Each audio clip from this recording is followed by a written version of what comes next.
सूर्यकांत त्रिपाठी निराला की भिक्षु की आगे की कविता का मैं वर्णन कर रही हूँ। सूर्यकांत त्रिपाठी निराला जो कि छायावाद के कवि थे। मैं बार बार इसलिए कह रही हूँ कि कभी भी एग्ज़ाम में पूछा जा सकता है कि सूर्यकांत त्रिपाठी निराला किस वाद के कवि थे, छायावाद के कवि थे। आपको ऑप्शन में मिल सकता है, इसलिए मैं बार बार जिक्र कर रही हूँ कि वो छायावाद के कवि थे। सूर्यकांत त्रिपाठी निराला ये स्वभाव से क्या थे, विद्रोही था, निर्भीक टाइप के थे। ये बहुत स्पष्टवादी थे। ये मतलब कुछ भी समाज के खिलाफ बोलने से डरते नहीं थे, समाज में जो चीज़ें चल रही हैं।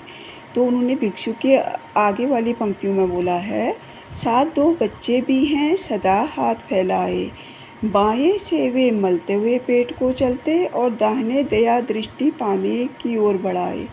भूख से सूख ओंठ जब जाते, दाता भाग्य विधाता से क्या क्या पाते, घूंट आंसुओं के पीकर रह जाते।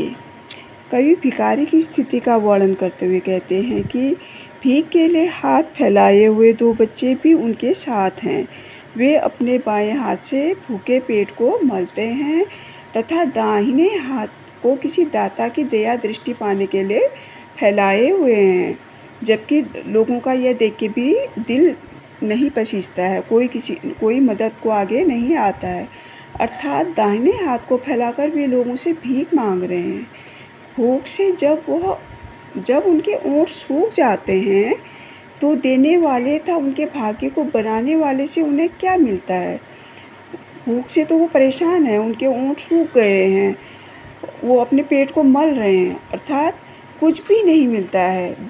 देने वाले से मतलब है कि जो व्यक्ति वहाँ रहते हैं, व्यक्तियों से उनको क्या मिला और जो भाग्य विधाता ईश्वर से उन्हें क्या मिला। कहने का तात्पर्य यह है कि जब ये बच्चे भूखे होते हैं तब भी उन्हें कुछ नहीं मिल पाता है।